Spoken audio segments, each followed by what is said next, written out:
आप सभी विद्यार्थियों को मेरे इस क्लास में स्वागत है।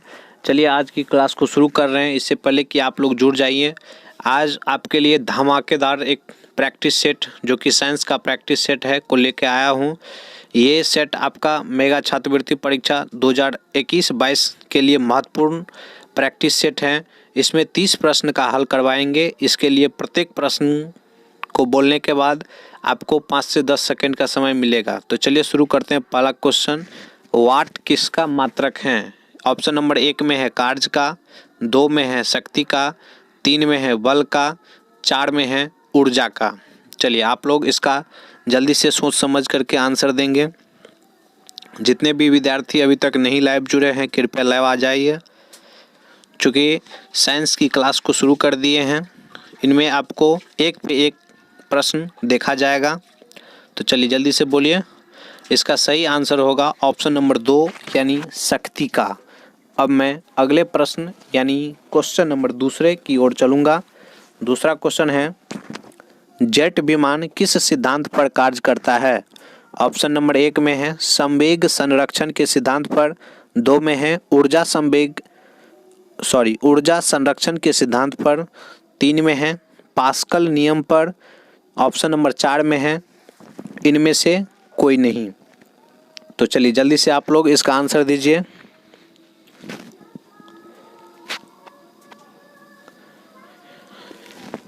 तेजी में जल्दी से मैसेज कीजिए। इसका सही आंसर होगा ऑप्शन नंबर 1 यानी संवेग संरक्षण के सिद्धांत पर। अब मैं अगला प्रश्न यानी तीसरे नंबर प्रश्न की ओर चलूंगा। तीसरा प्रश्न है, नदी के अपेक्षा समुद्र में तैरना आसान क्यों है?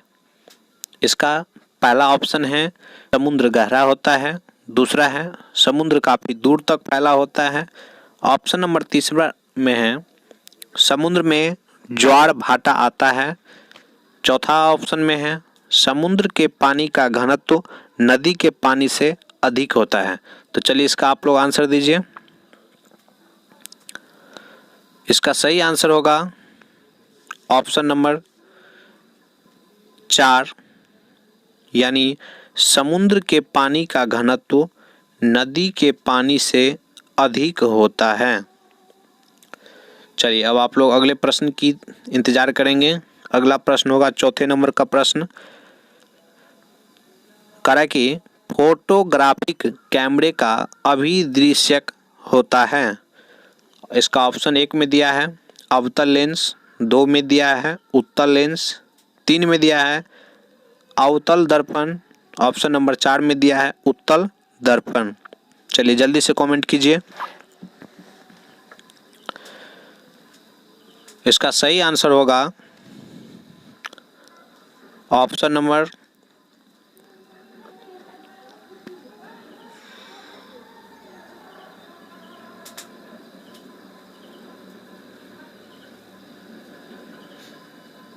जल्दी से दीजिए। ऑप्शन नंबर कौन सा?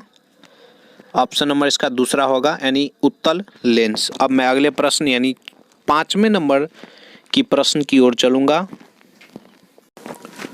5वां प्रश्न है, ऑटोमोबाइल्स में जलीय ब्रेक किस सिद्धांत पर काम करता है?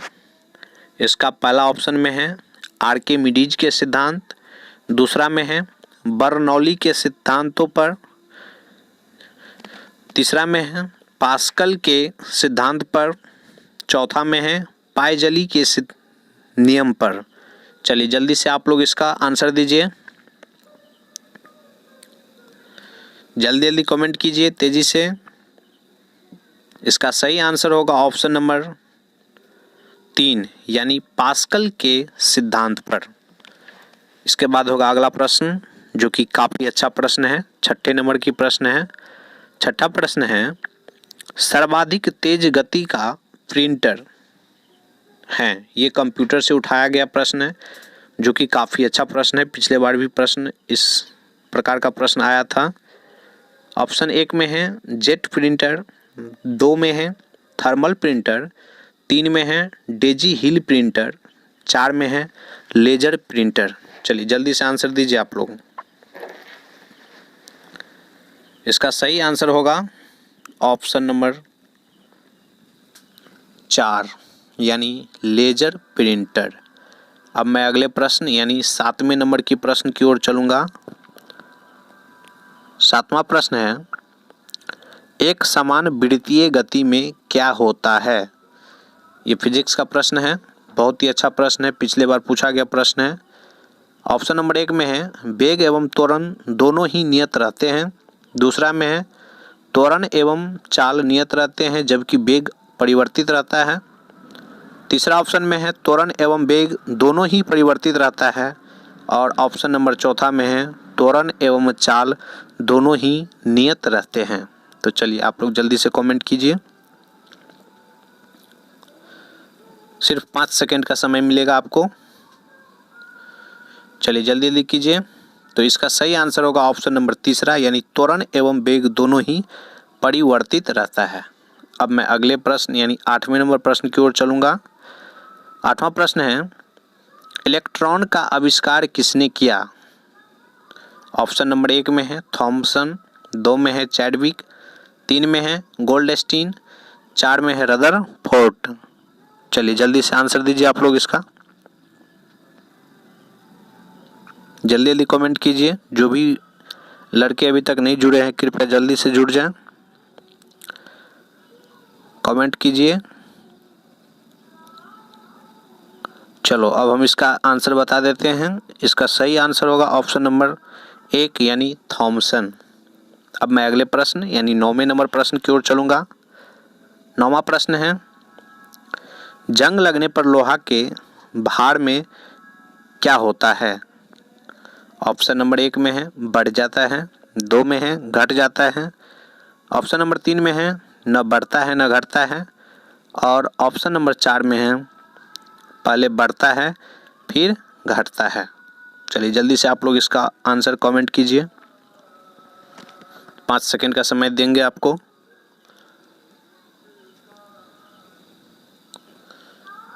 प्रत्येक रोज इसी तरह का सेट चलवाएंगे, एक एक विषय का। प्रत्येक रोज आपको 30 प्रश्न का आंसर देना रहेगा। इसका सही आंसर होगा यानी बढ़ जाता है, ऑप्शन नंबर 1। चलिए अब अगले प्रश्न 10वें नंबर प्रश्न की ओर चलूंगा। 10वां प्रश्न है, कड़ा की गैलेना किसका अयस्क है।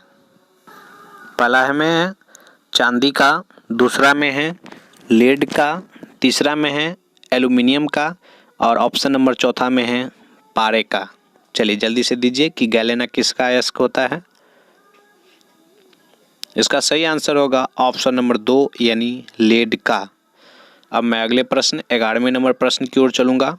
11वां प्रश्न बहुत अच्छा प्रश्न है, कह कि किस विटामिन में कोबाल्ट पाया जाता है, यानी कौन ऐसा विटामिन है जिसमें कोबाल्ट होता है।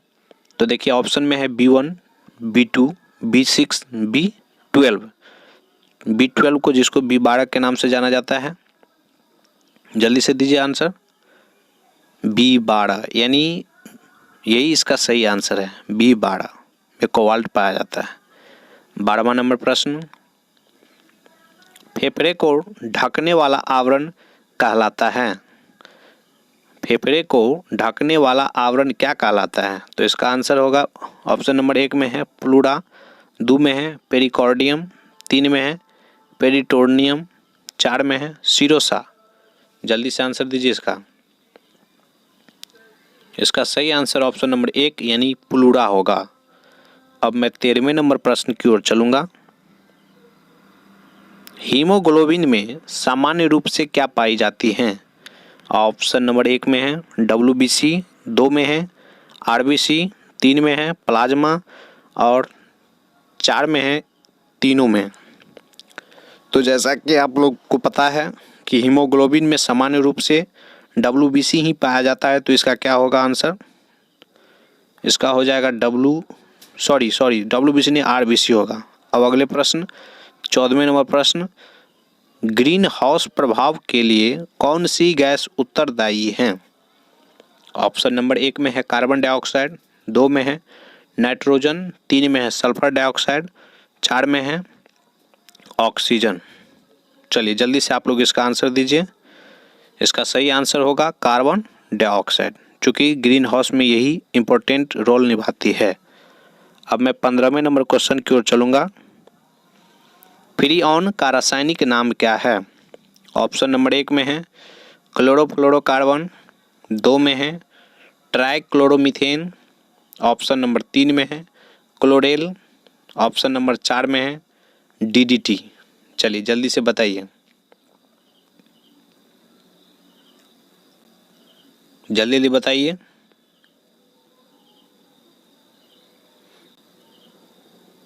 इसका सही आंसर होगा ऑप्शन नंबर, जल्दी बताओ जल्दी।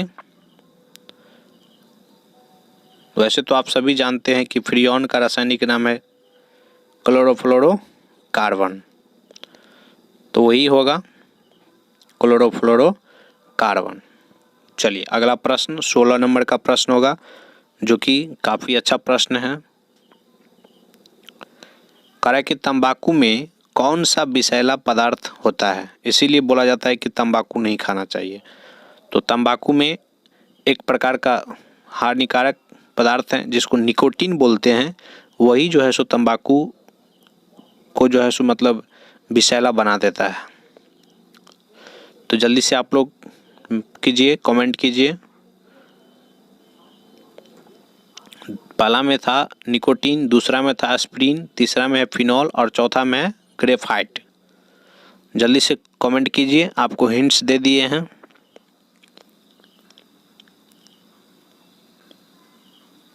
इसका सही आंसर होगा ऑप्शन नंबर 1 यानी निकोटीन। अब मैं अगले प्रश्न 17वें नंबर प्रश्न की ओर चलूँगा। 17वां प्रश्न है, चूहा मारने का दवा कौन है? बहुत ही अच्छा प्रश्न है। सोडियम क्लोराइड, 2 में जिंक क्लोराइड, 3 में जिंक कार्बोनेट और ऑप्शन नंबर 4 में जिंक फॉस्फेट।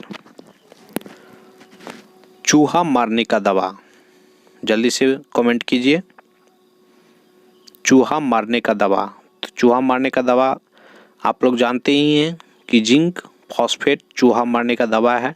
इसीलिए अधिकतर क्या करता है, लोग गाँव में जिंक जो है सो मतलब घर में डाल देता है, जिससे चूहा जो है सो वहाँ से भाग जाता है। तो इसका सही आंसर होगा जिंक फॉस्फेट। अगला प्रश्न होगा 18वें नंबर का प्रश्न, लार किसके पाचन में सहायक होता है?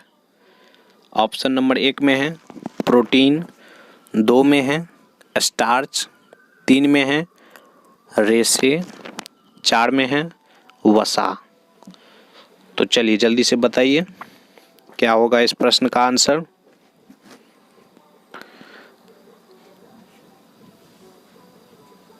जल्दी जल्दी दीजिए इस प्रश्न का आंसर।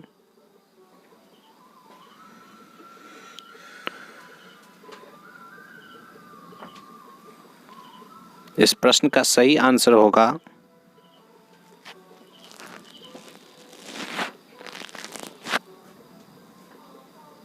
स्टार्च, यानी ऑप्शन नंबर 2।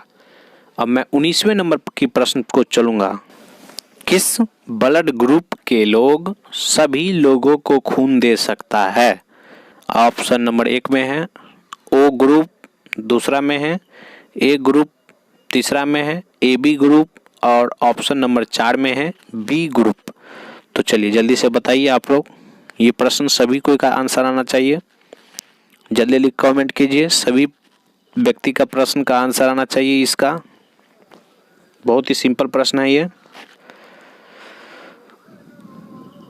चलिए कुछ आदमी ने कमेंट कर दिया है, आप लोग भी और कीजिए, जल्दी जल्दी कीजिए।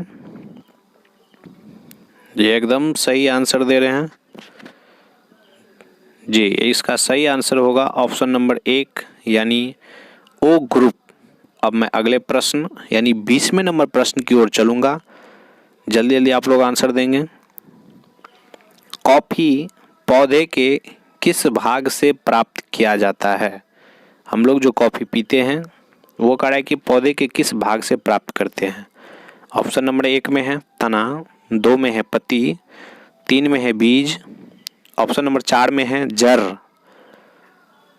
जल्दी से आप लोग ऑप्शन को देख करके जवाब दीजिए। कॉफ़ी, वही पीने वाले जो हम लोग पीते हैं। बिल्कुल सही बात, कुछ आदमी का जवाब आ रहा है। जल्दी दे दीजिए आप लोग भी, जो अभी तक जवाब नहीं दिए हैं उस भी जल्दी से कमेंट कीजिए। सोचना नहीं है, जल्दी जल्दी कमेंट की करते चलिए। इसका सही आंसर होगा ऑप्शन नंबर 3 यानी बीज। अब मैं 21वें नंबर की प्रश्न की ओर चलूँगा। 21वां प्रश्न है, दांतों की हड्डियों में उपस्थित रहता है, यानी दांत की जो हड्डी होता है उसमें क्या पाया जाता है। तो ऑप्शन नंबर 1 में है कैल्शियम क्लोराइड, दूसरे में है कैल्शियम फॉस्फेट, 3 में है सोडियम क्लोराइड, 4 में है कैल्शियम हाइड्रोक्साइड। तो ये तो सभी को जानते हैं कि हड्डी में जो है सो कैल्शियम पाया जाता है और उसके साथ क्या पाया जाता है, जल्दी से बताइए। फॉस्फेट पाया जाता है। तो इसका सही आंसर क्या हो जाएगा, कैल्शियम फॉस्फेट। चलो बहुत ही अच्छा बात है, सभी को का आंसर सही आ रहा है। इसके बाद 22 नंबर की प्रश्न की ओर चलूँगा। 22वां प्रश्न है, अम्ल एवं क्षारों में अभिक्रिया के फलस्वरूप जो नया पदार्थ बनता है उसे क्या कहते हैं। ऑप्शन नंबर 1 में है अम्ल, 2 में है लवण, 3 में है क्षार और ऑप्शन नंबर 4 में है अल्कोहल। तो चलिए जल्दी से बता दीजिए इसका सही आंसर। जल्दी जल्दी, कुछ आदमी का कमेंट आ रहा है, कुछ आदमी कह रहा है कि लवण। क्या देखते हैं लवण होता है? जी एकदम बिल्कुल सही जवाब, इसका सही आंसर होगा लवण। अब मैं 23वें नंबर प्रश्न की ओर चलूँगा। 23वां प्रश्न है, आधुनिक डिजिटल कंप्यूटर में किस पद्धति का उपयोग किया जाता है। अभी जो हम लोग कंप्यूटर का प्रयोग करते हैं तो उसमें किस पद्धति का प्रयोग किया जाता है। ऑप्शन नंबर 1 में है दशमलव अंक पद्धति, दूसरा में है अनुरूप गणना पद्धति, तीसरा में द्विआधारी अंक पद्धति और चौथा में इनमें से कोई नहीं। इसका सही आंसर होगा द्विआधारी अंक पद्धति। 24वां प्रश्न है, सिंदूर का रासायनिक नाम क्या है। ऑप्शन नंबर 1 में है कैल्शियम कार्बोनेट, 2 में है मर्क्यूरिक सल्फाइड, 3 में है पोटासियम नाइट्रेट, ऑप्शन नंबर 4 में है सोडियम क्लोराइड। जल्दी से आंसर दीजिए। कुछ आदमी का आंसर आ रहा है, कुछ आदमी का कहना है कि जो ऑप्शन नंबर 2 सही होगा। एकदम जल्दी लिख कीजिए।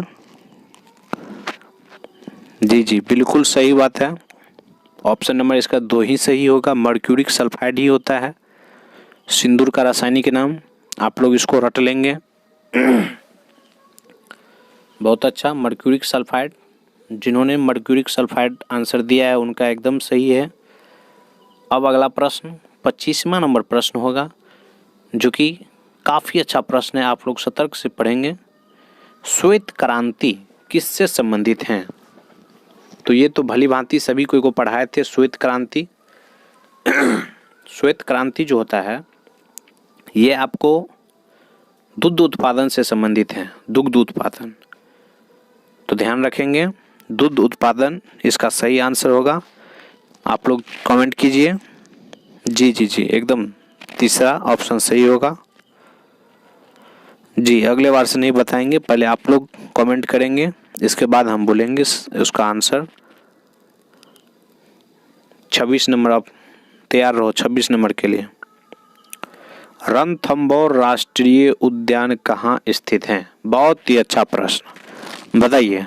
ऑप्शन नंबर 1 में है उत्तर प्रदेश, 2 में है राजस्थान, 3 में है गुजरात, 4 में है बिहार। बताइए जल्दी से कौन सा आंसर होगा इसका। जल्दी से दीजिए, जल्दी जल्दी,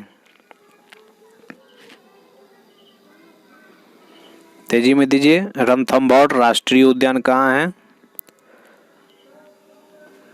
तो रणथंभौर राष्ट्रीय उद्यान ये गुजरात में होगा। जी एकदम, रणथंभौर सॉरी राजस्थान में, रणथंभौर राजस्थान, र से रन, र से राजस्थान, एकदम सही। चलिए बहुत अच्छा। 27वां है, भारतीय डेयरी निगम की स्थापना कब हुई, यानी डेयरी दूध वाला।